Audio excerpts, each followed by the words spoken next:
Route 616, your home for all things Marvel main continuity. Hello everybody, welcome back to Route 616. This is episode 34, and holy shit, he survived into 2023 because we have Dan here with us.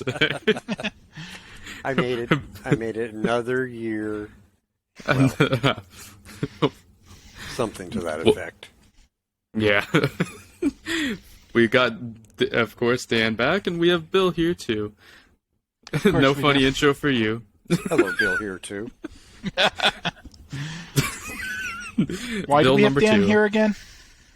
Because you two are as boring as a fuck stink. Right? Need somebody with an entertaining personality. Or more to the point, need somebody with a personality. Chairman as usual. But anyways, we have some... We sure have some titles. We sure have some titles to cover today. We definitely have comics to talk about. We have titles to talk about. Yep, we sure do. You picked a doozy to come back to, Dan. Yeah, and you say anything more than that about it, Ryan, YouTube will cut us off for false advertising, so just, let's roll. Okay, we're going to do a few 5-page Journey of the Mystery Stories, issues 105 to 107. We have Tales to Astonish, the real star of this episode, issue number 58. 56. And then Tales of Suspense, number 56. So, and then we get our end of the month stuff, which was probably the highlight of this episode. Again? We did that last month. Your last episode you were here because you have... Oh, fuck off. Get going. Yeah, it'll be quick today, though, because literally it's the least amount of entries we've had. Yeah. We've had the cover. So, let us begin with Journey into Mystery number 105, The Bee Story, which is titled When Heimdall Failed. It's a 5-pager, like I mentioned, April 1964 release. We've got Stanley and Jack... Oh, Jack Kirby's doing the art on here. There we go. And Chick Stone's on the cover art inks, but George Russo does the interior inks, unless that's a That's a mistake. It's Geo Bell for this one. Okay. They transcribed the A story credits. And Artie Simic is on the letters. There's been quite a few. Yeah, it is Artie. So everything's right except for the inker. Okay, so 5-page story, like I mentioned, and this one will go to Bill. All right. So this opens with King Brimnir, or Brimmer of the Frost Giants, or Storm Giants. Sorry. Jesus, I just read this. Why don't I remember any of it? Pondering how to invade Asgard when you can't get close to it without Heimdall seeing you. And a sorceress, I guess, called Nedra, with very fluffy shoes, summons this little fairy to... Hi. Oh, fuck off. To help for them, because since it's a creature of the air, it can make itself a part of the breeze and be invisible. And so they send it. Sorry, let me try it again. Hi. He's very airy. Just like one of our you and I, Bill. No air.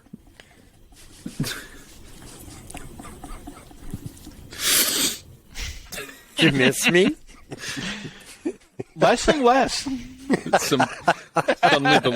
Suddenly the last 2 weeks don't look so bad. No, they don't, do they? Kind of missing them. Anyway, back on topic. They send it off invisible to sneak into Asgard and do some spying.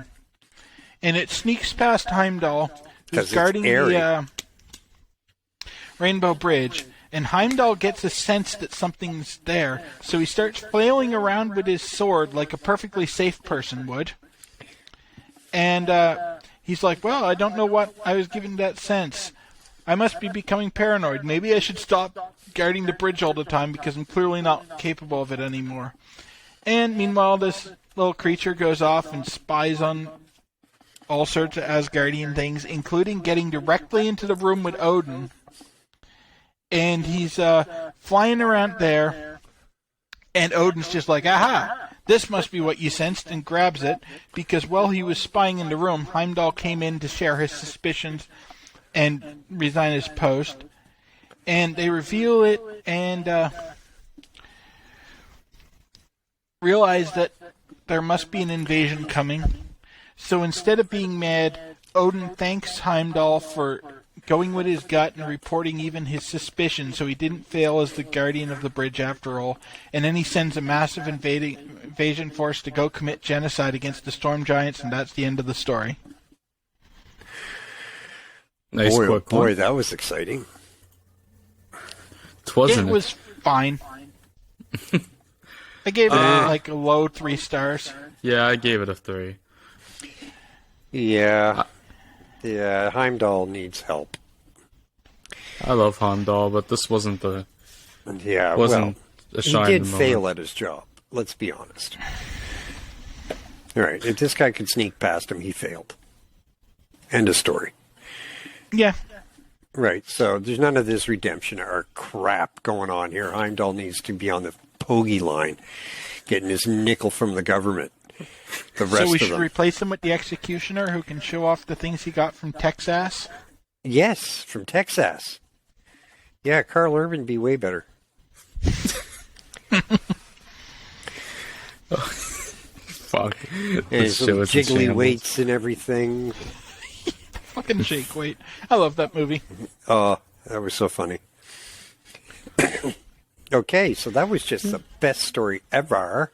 Yeah, there's- these 5-pagers don't have much to them. They're better than any of the other 5-pagers, but I mean, they're still pretty light until they start going into the ongoing arcs. Yeah. Yeah, there's hypothetically this should be a pretty quick episode, like Okay. last week, which was our lowest one. And on we go. Are you to Journey recording? Yeah, oh yeah. Yeah. Okay. Just checking. Making sure. On we go with Journey in the Mystery issue number 106, The Beast Away, which is simply titled Balder the Brave. This week, Bald Stanley and Braves? Like us? Balder, Balder. the Brave. Oh, Balder and Braver. I like it. That's a The different Bold and the company, Dan. Beautiful. Oh. The Bald and the Brave. The Brave and the So Bald. Stanley and Jack Kirby with inks by Vincent Coletta and letters by Artie Simic. This is a May 1964 release, a 5-page story, and this one will also go to Bill. Spoiler alert, all these Journey stories will. Ching. All right, so this Let's opens do it. with Balder being summoned before Odin. And yes, that was the entire page. So it's Wow, actually only a that's- 4-page story. That's just, wow. I'm not Brilliant. sure why they went for full splash pages on 5-pagers. Because it's easier. That's why you're not in the comics. Yeah. And Odin's a little upset because during the final battle between the warriors and the storm giant, his warriors and the storm giants, Balder apparently ran away Oh, when they were chasing them. And it turned out it was because he saw a bird fall from its nest, and he went to put it back into the nest with its mother. And Which immediately Odin's- makes him more useful than Heimdall. Yes, and Odin is infuriated by this lame excuse. And despite the fact that everyone, including apparently Loki, although he's not credited, but there's someone with a very Loki-esque helm in this next panel, feels that Balder should be spared because he's the best of them. Odin decides to have him stand, or take, what is the trial called? They say it, but now I can't find it. Jesus, where is that? The test of mortal death, because it's a terrible name. And basically, Odin just sets it up so a whole bunch of people have to kill Balder who doesn't get to even try to defend himself. And first, Tyr fires an arrow at him, but a hawk swoops down from the sky and grabs the arrow out of the air. And then he gets another random guy to throw a spear at him, but some vines grow up in front of him and block the spear. And then finally he gets Thor to fling Mjolnir at him. But just before Thor throws it, Odin stops him and reveals that he was the one that arranged for the other attempts on Baldur's life to fail, and that because he was so great, he was granting him the gift of invincibility so that nothing that lives can harm him. And that's the end of the story. Ta-da! I love it. It's fucking awesome. This would have been better if it wasn't Odin stopping the previous attempt. It would have been better if it didn't exist. That too, but actually I gave this 3 stars. It was decent in written form, but I actually gave this 4 stars. The story would have been better, I think, if Odin wasn't causing it and it was like nature itself rewarding Baldur for his kindness. Well, I assumed that's what it was at first. That's what I thought until Odin's like, yeah, so I made that hawk come down and I made those vines grow. And it's like, then why the fuck did you send him to the execution place in the first place? Just be like, okay. Yeah, it's a pretty stupid story. Let's be fair. When you put it like that. Dumb. It's dumb. The fact that you gave it more than a 1. Wow. These have the benefit of not being the other 5-page stories that we cover. I shudder to think of what they're like. Oh, wait a minute. I get to cover one. You'll be finding out soon enough. Yes. Yes, I will. So I suppose we can move right into the last can we one move of these right into for them? Today. Issue 1... Issue 107 Ryan, of get Journey together. of the Mystery, the B story, titled Baldur Must Die. Story. Stan Lee and Jack Kirby once again, Vincent Coletta back on inks. Already Simicon Letters, June 1964, released in a 5-page story. And the last one of these also goes to Bill. Alright, we just have to wait a moment for this one because I haven't quite got it up yet. Okay, That's what she improvisational said. routine. Dan I missed acting you, safe Dan. as always. Anyway, this one opens with Baldur in full Disney princess mode, surrounded by wildlife.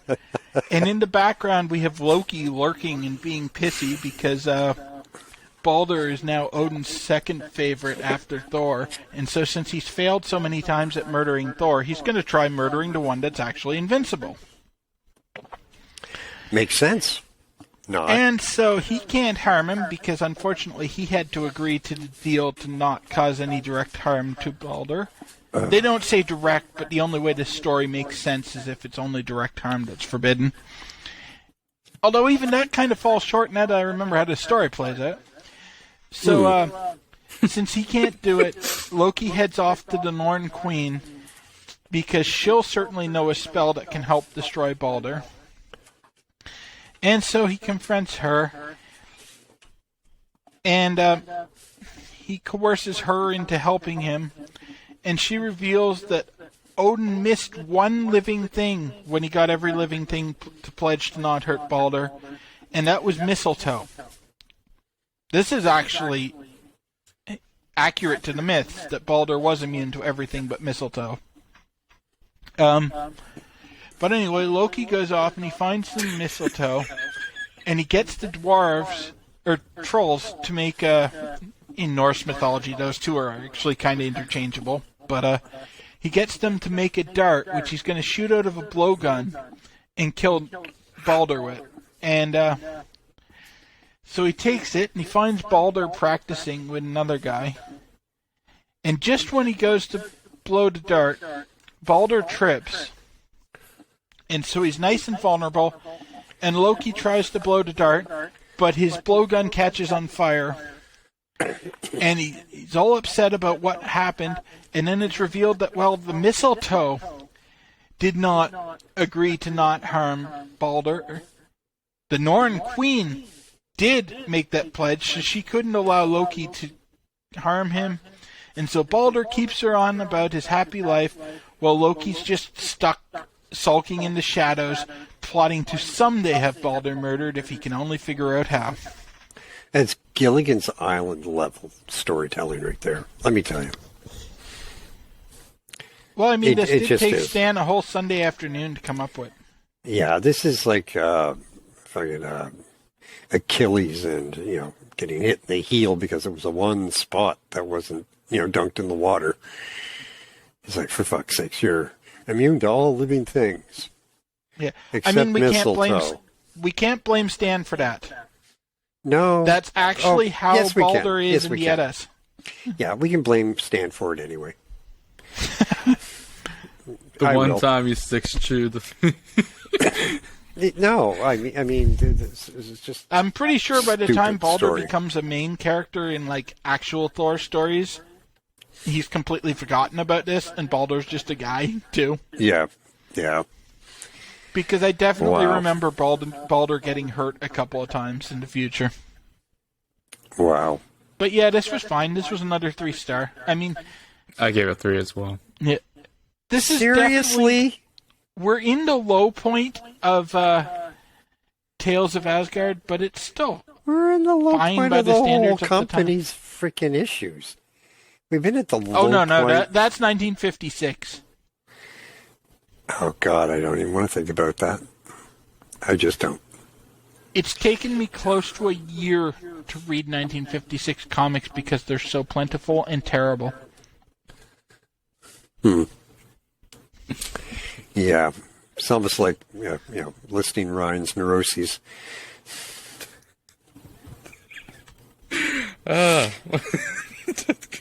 Good time to move on to the next comic.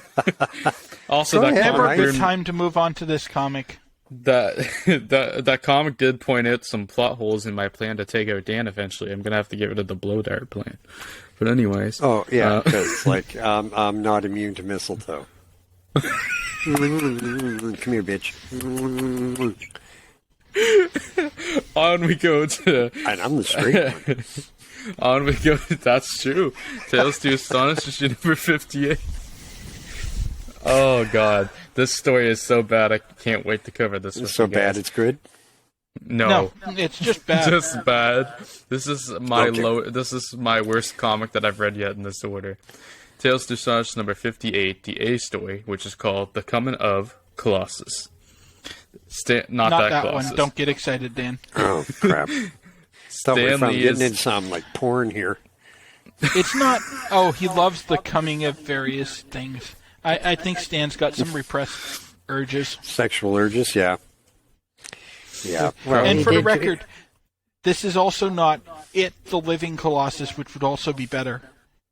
And if we're still doing this podcast when we get to early 1970s horror comics, you'll realize just how low praise that actually is.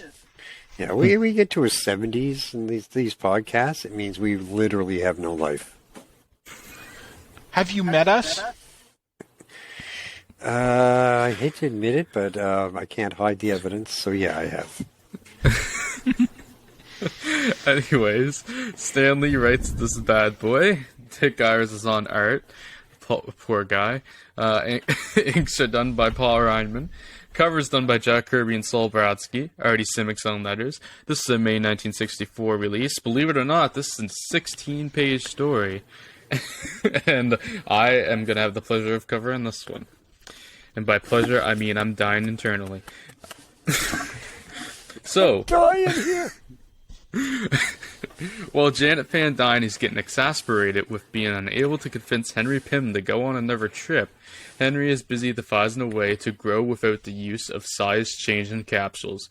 That's right, he's trying to find a way to not have to use his pills anymore, and still grow. Using cybernetic implants in his mask, Giant Man succeeds. Sorry. Giant Man succeeds in his size changing by mental command. Roughage, Suddenly the- ginseng, yeah, just saying. So this They're means natural ways to solve So- that problem. so this is technically the most important part of this issue because this means that now He Hank can't get just it has- up. No, he can, but he just has to think really hard now. Oh, not being able to get it up is later. Oh, okay. So, suddenly, the two heroes are I visited can by... remember an entire Ant-Man miniseries about that. Yeah, it's a story later on, for sure. God. Probably multiple times. He also gets it up for more than 4 hours before this title gets canceled the first time. Well, the company warned him it could persist for a long time. But, I hope he went to a hospital. yes, suddenly- senior No, doctor. that would have been a better story than what they actually do. Suddenly, the two heroes are visited by their fellow Avenger, Captain America, Dan's other favorite. Cap tells them of reports coming from the Bora Buru region of Africa, where a small Gesundheit. village is being terrorized by a 30-foot being called the Colossus. That's right, 30 feet. How will Hank's 12-foot status ever compare to that? We'll find out. He's going to be Although Kevin has a overshadowed. bigger Schwartz than he does. Yeah, he's going to be overshadowed. Although trapped on a peak, the Colossus still forces the people below into committing sacrifices to him. The two heroes agreed to take on the mission for Captain America and leave in a jet for Africa. I need to call attention to the art here, because the peak it's Why? trapped on is literally, by the scale of it, about 45 feet across. Like, it has a diameter of like 45 feet. It's pathetically small. That's what she said. Upon arriving in Bora Buru, their jet is grabbed in mid-air by the Colossus, who throws it to the ground. But the heroes escape via ejector seats. They climb the peak at ant size with the aid of Giant Man's new suction grappling hook device. That's convenient. Reaching the top, a combination Just like of Giant Man, it sucks.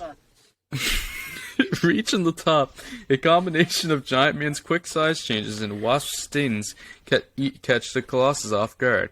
However, the constant size changing and Giant Man's inability to match Colossus' 30-foot height tires out Giant Man enough for Colossus to gain the advantage. By the way, Dan, since you missed the last issue or two, Janet got her ability to sting people now, so that's where that comes in.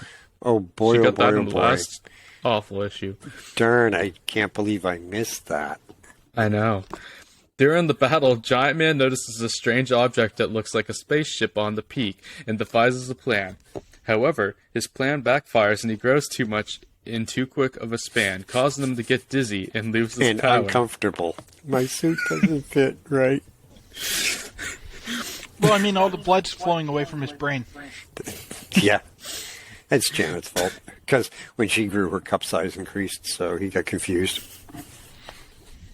I mean, that's actually Hank's fault now, because I was going to go into this afterwards, but they felt like the female character had too much autonomy, so now Hank controls Jan's size changing with his mind. Yeah, that's a little Wow. bit. That's a little I'm bit. not that is joking legit. about that. He can control her size now too. That is legit. This leaves that out. And yet all of this is still better than the Velma TV show.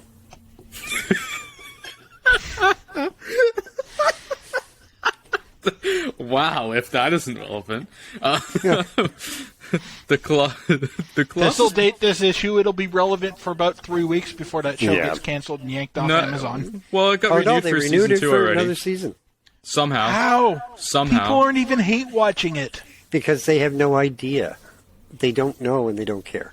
Because Literally, they apparently don't you're know. apparently They you're don't. racist if you don't like the show. So Yeah, but yeah, apparently that's the excuse. that's part of it too. That's what HBO was going with or whatever. So The whole thing watches like a right-wing parody of a left-wing show. Well, it is. Yeah, that's what it there's, feels there's no like. way you're going to convince me otherwise. Right. I heard I mean, that it is made by a conspiracy theory. turf, so... Yeah, I heard that conspiracy theory, and at first I laughed, and then I started trying to watch episode 2, and I realized, you know what? They're right. This is the right trolling the left. Yeah. Is all it is. Problem is, Velma is black, gay, and a woman, so the right wing still hates it. No, she's not black. She's brown. Whatever. No, seriously. She's not black. She's brown. She's East Asian now. Like Daphne, who's now East Asian, but not brown.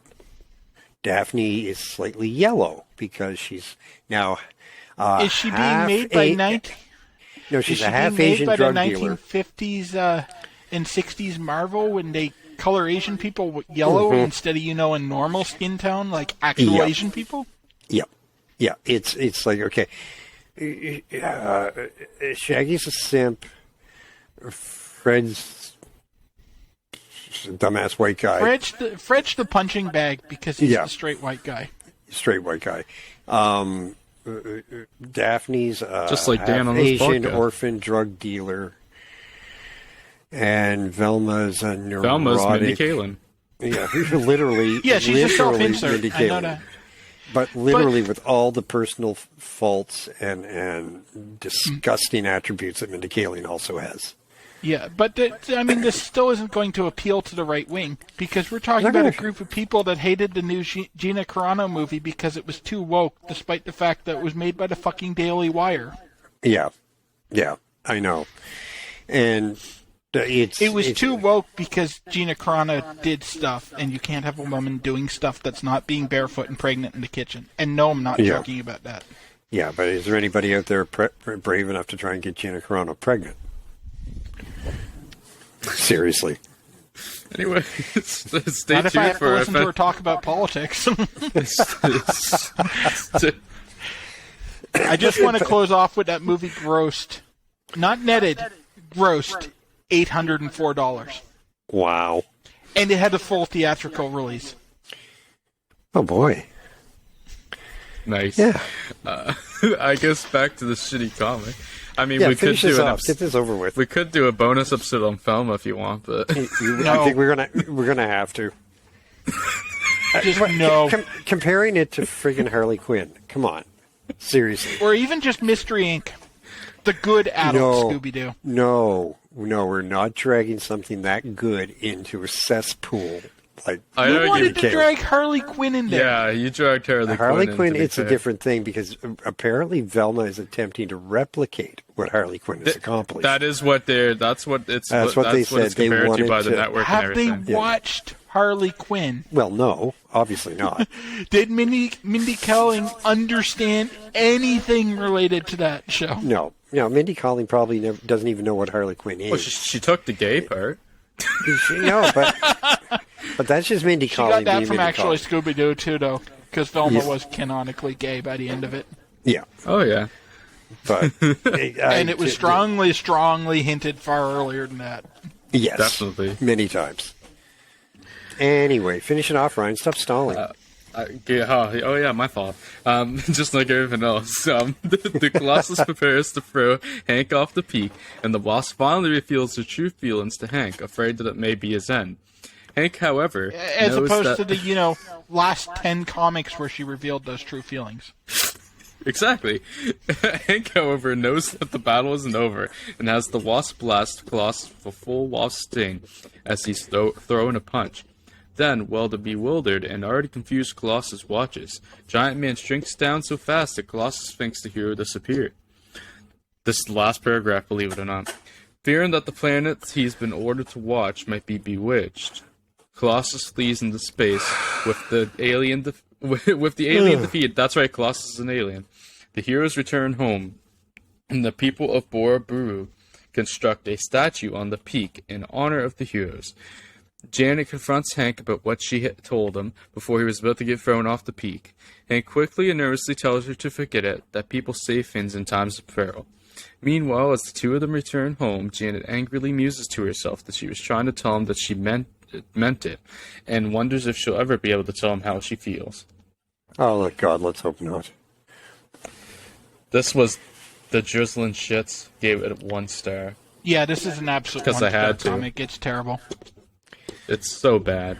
I disagree with you that it's the worst thing we've covered so far, but that doesn't mean it's remotely good. Well, it's still in your low 5s, so. Oh yeah, it's definitely top 5 worst comics we've covered so far. Yeah, okay. Unfortunately, now we have to move on to the Beast,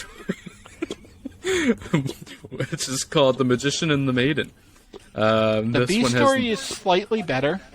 I disagree. It's just as bad. It Okay. might be arguably Let's better because it do focuses on Janet more. We got Larry on co-writing on art, and we got Sam Rosen on letters, and this is a 7-page story. And I will also take this one, unfortunately.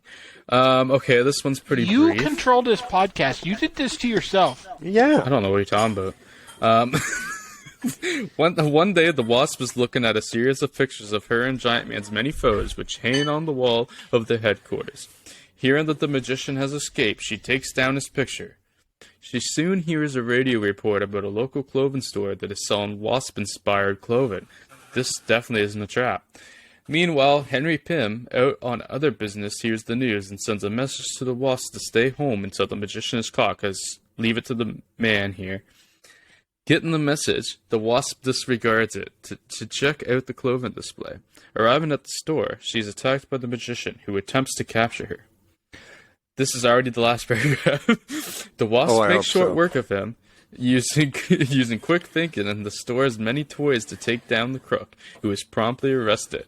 She comes home in time to meet Henry, jumping into his arms after realizing that he hadn't heard that the magician had been captured, while sarcastically saying that she could never do anything without his help. I mean, this one's better because Jan legit tried to kill the magician. The way she incapacitated him in the end was she got his cape, stuck in the escalator, and tried to dollar bill him. Yeah, okay. That's from Watchmen, Ryan, since you haven't seen it. Thanks, appreciate it. I gave this one 1 star as well. I gave it 2 stars. Just because the magician almost died? And it was all... The fight wasn't bad. I mean, it wasn't good, but it was much better than the first part. I almost gave it 2 stars, but I just couldn't bear to live myself giving the magician a 2-star story.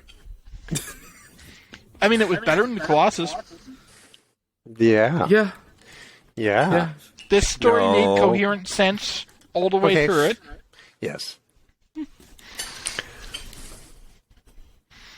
But that's pretty much all I have to say about that one. Like, there was nothing interesting or praiseworthy in this entire comic book. Yeah, it's pretty bad. Anyway, let's move on to the main event. Yes, we're already there. Well, we have 2 stories still, but it's only 1 comic. The Tales of Suspense, issue number 56. This is the A story called The Uncanny Unicorn. The Iron Man story, one might say. This one's written by Stan Lee, art by one of my personal favorites of this time, Don Heck. We got Jack Kirby and Dick Ayers on the cover. He sure is. Sam Rosen on letters. This is a May 1964 release, an 18-pager, and this one is all for Dan. Yay. Okay, well, we're going to start off with, oh my god, that costume's terrible. Yeah, the unicorn does not have a good look. That is just horrid. Okay, unicorn. Wow, Jack. Go into the bathroom. It's just shockingly good villain for how bad he looks. Yeah. Well, at least he's not all green. That helps. Okay, synopsis for the Uncanny Unicorn. Bum, bum, bum. Lamenting about the state of his life, Iron Man trashes his lab in a fit of rage. He decides to stop being Iron Man and to spend what's left of his life focused on his millionaire playboy lifestyle. Tony starts arranging a date when the Avengers call Industries, looking for Iron Man to deal with a new threat that they were too busy to handle. However, Stark simply tells them that Iron Man was sent away for a long vacation. This threat was a new villain named the Unicorn, who attacked Stark's Industries a moment after the Avengers had called. Meanwhile, Tony is out on a date with a girl named Pamela. And there's a videotape that showed up in stores about that little date, just in case you guys wanted to see it. The Unicorn starts wreaking havoc. Tony was operating under the stage name of Tommy Lee. That's right. The Unicorn starts wreaking havoc on the planet, and in light of both Iron Man and Stark's absence, Happy Hogan tries to fight off the villain. The villain proves to be too strong an opponent and beats Happy up. Well, that's not Happy. Pepper tries to call for help, but the Unicorn has ripped out the phone cables. Once he knocks out Happy, the Unicorn hears Pepper scream. and kidnaps her, hoping that will lure Iron Man to him. After the villain escapes, Happy is hospitalized. Stark is notified of the events and leaves for the hospital, but Happy can't have visitors. Meanwhile, the Unicorn has taken Pepper to a private estate on the shore of Long Island and tells her of his origins. Yeah, okay. He's going to explain his evil plan before he kills her, is he? The Unicorn he's a villain. The Unicorn is trained for years. Silly Dan. I know, I really am. A girl gets kidnapped by a unicorn. Wow. How unique. How unusual. Right. Anyway, he trained behind the Iron Curtain so no one could see him. Mastering a costume with a power horn that had been built by the original Crimson Dynamo before his defection. The horn allows the Unicorn to repel objects and pick up women with ease, projects energy rays, and even shields himself from harm's way. Nice horn. Back in Stark Industries, Tony is scolding himself for having been so selfish. He suits up with his Iron Man armor and uses a black light add-on to track down the Unicorn's energy signature to his hideout. It's then that he notices all the little glowing marks all over his ceiling of his bedroom and says, "Ooh, I like this playboy lifestyle." Sorry. He crashes through the house's wall and confronts the Unicorn. Don't take it into your local comic shop. Yeah. Ew. Ryan, ew. I was going to wait till we were done recording to make that joke. Bad, Ryan. Corner now. As fag as possible. Corner now. That's enough out of you. Before the villain can activate his power horn, Iron Man dive kicks him. But as soon as he recovers, the Unicorn strikes back with his bolt ray. Using his own ray, Iron Man knocks out the horny Unicorn and flees with Pepper. Iron Man doesn't suspect that the Unicorn has his own jet-assisted flight. Ooh, nice. The criminal follows him to Stark Industries. Once the villain gets to the factory, he places a time bomb with enough charge to blow up the entire plant. The Unicorn subsequently calls out Iron Man and informs him the bomb will explode in 15 minutes. The only way to get Stan Lee to actually motivate himself and get the comic finished. And it's also, coincidentally, the only way for Iron Man to prevent that it would happen is to surrender himself and let the Unicorn take him to the Soviet Union. Iron Man tries to find the bomb using his suit's sensors, but there's too much background noise to track it down. Tony decides he can't jeopardize the lives of Pepper and the other employees, and surrenders with only 60 seconds left. Unicorn recovers the explosive and disarms it. Minutes later, they take off in the Unicorn's plane. When the Unicorn gloats he has defeated Iron Man by making him keep a promise he can't break, the Golden Avenger reminds him that his promise only involves surrendering and letting the Unicorn take him on a plane bound for his homeland. Whatever happened after that was not arranged. Iron Man starts tearing up the plane, causing it to plummet to the ground. Iron Man catches a glimpse of the 3 Soviet agents that jump from the plane and wonders if the Unicorn had taken off and disguised himself as one of the assistants. The villain had instead escaped using his flight ability. The next day, after the Soviet agents had been imprisoned, Tony arrives at Stark Industries and Pepper informs him that Happy is off the critical list. They visit him and Pepper is particularly attentive towards Happy. Interesting. Tony wonders whether she's grown fond of Happy or if she's trying to make him jealous. Tony ultimately concludes that Pepper is better off with Happy, considering that he himself can't lead a normal life. Right. And that's pretty much it, guys. It is far too much talking for such a stupid story. I'm sorry, this is really dumb. This is just a dumb story. It was still the best thing we covered this month. I mean, it even had continuity. Yeah. Or not this month, you but keep this thinking week. that. You run with that. Bad cover, bad story. And as an added bonus, Happy goes to the hospital and does not turn into the freak. Yeah. marking probably the only time that happened in the entire run of Iron Man. Yeah. I gave this one 3 stars. I enjoyed it while reading it.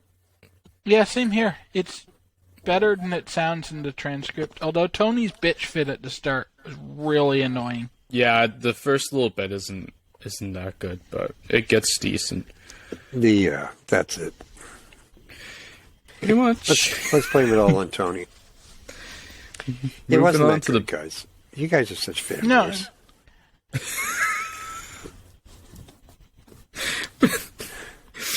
Moving on to the B story. So anyway, Please, this was 3 stars before we move on. Oh, I thought you okay. said it already.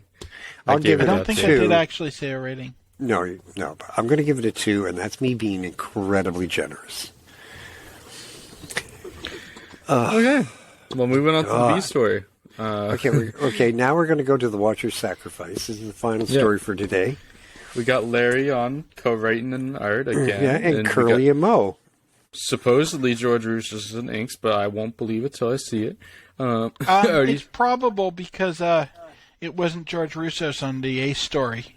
Yeah, so it probably is this time.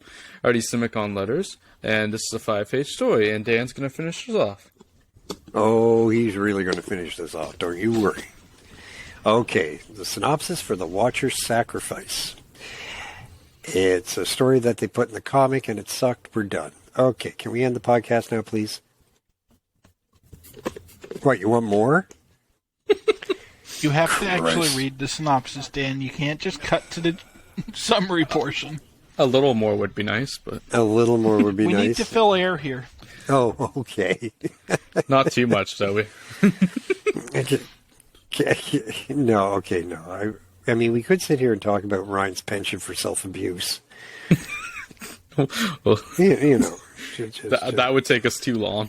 I don't want to go too deep into that. I read the Giant Man story again for this. Oh, hey. And then we can talk about Bill's penchant for self-abuse. While the Watcher is watching a faraway planet split in two, he's distracted by a new crisis, a deadly battle in another galaxy.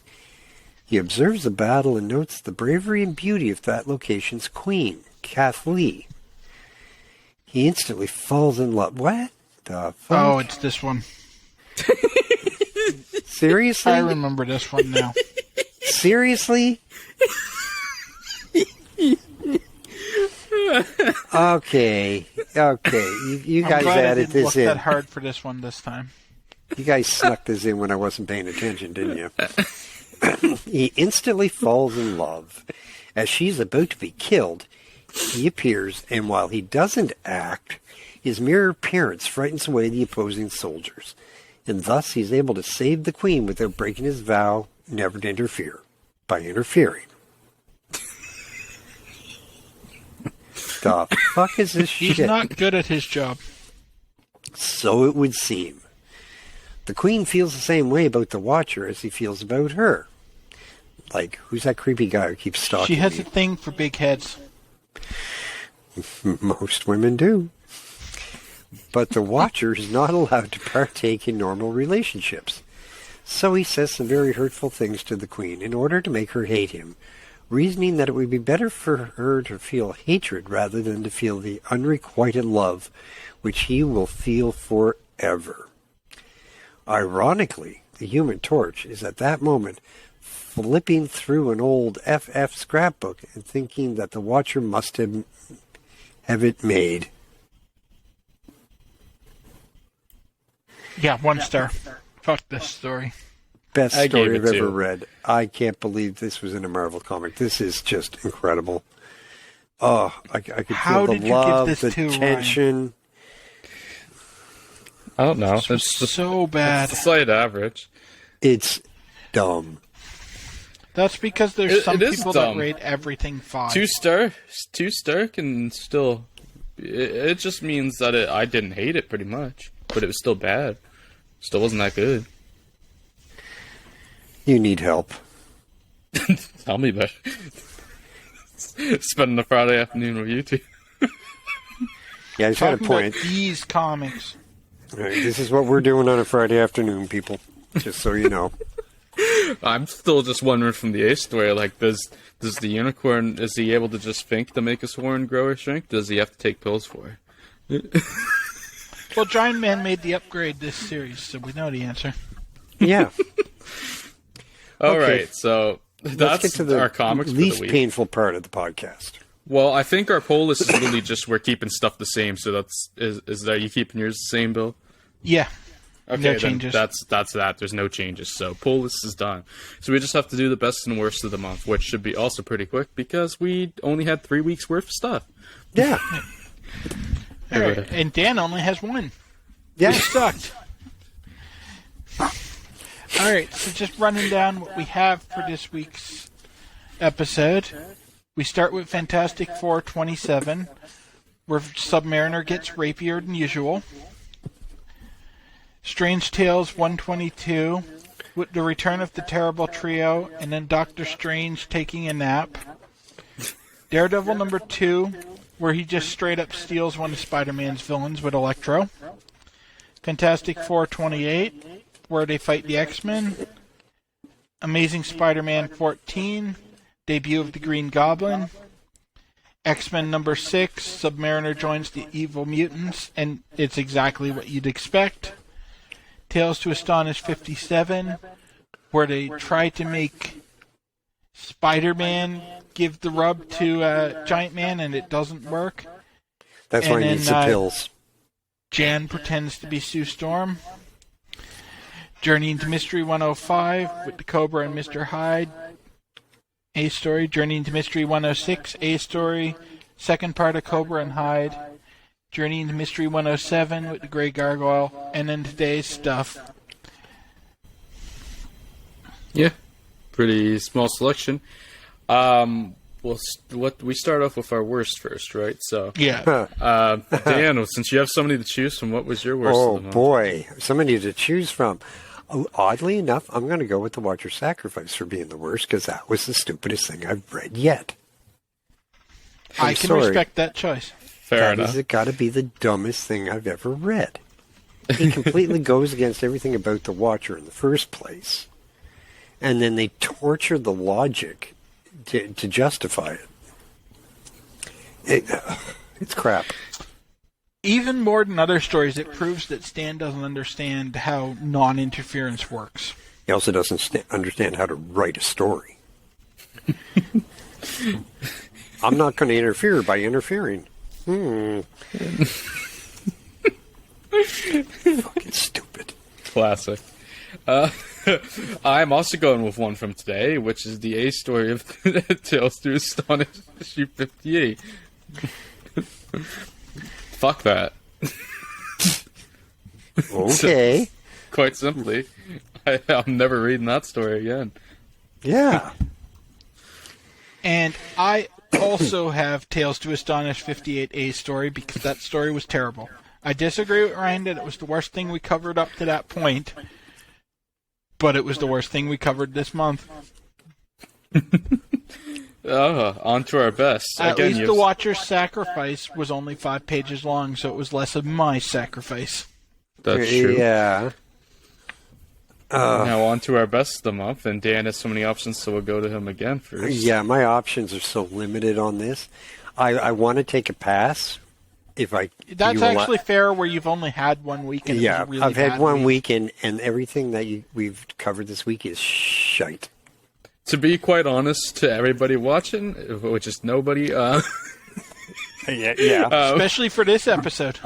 this Yeah. was a very mediocre month of of comics. It really so. was. Yeah, I'm going to pass on it because I can't think of anything we covered today that was That's even worthy remotely enough. good. We'll let you have that. I'm gonna go with it's the easy option this month, but I'm just gonna give it to it. Amazing Spider-Man 14. Just the Green Goblin's here No, now, so- Ryan, it's the good list we're supposed to be talking about now. Green Goblin. I'm going to give you a I pass. also have Amazing I'm Spider-Man gonna give you a 14 pass. because it was the only story I would describe as good that we covered this month. I like We the love- Doctor Strange Wax Museum story too. I gave it the same star rating, but I would take the Spider-Man story any day. Yeah, I thought that one was fine, but there was a lot of fine this month. Just a lot of stuff that That's what. Yeah. you read, and when you're done, you never think about it again. Yeah, This pretty is much. the only one That's that why I I called it actually think mediocre. back to. That's definitive. That covers Yep. it. Well, let us discuss what's coming up next week, I suppose. Actually, next week's More a pretty shit. good week. More shit. We're going to start off next week with Avengers issue number 7, which sees the return of Executioner and Enchantress as they team up with none other than Baron Zemo.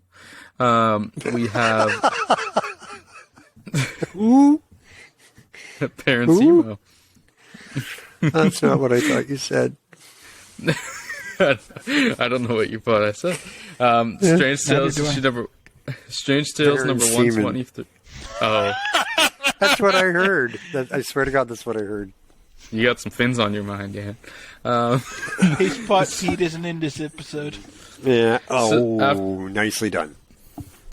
After that is Strange Tales number 123. The A story is a Human Torch story, which sees the birth of the Beetle. So, believe it or not a Spider-Man Beetle film birth. first. The B story then goes to Doctor Strange being challenged by Loki.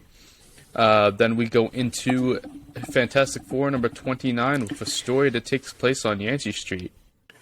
It starts on Yancey Street, then it goes somewhere else.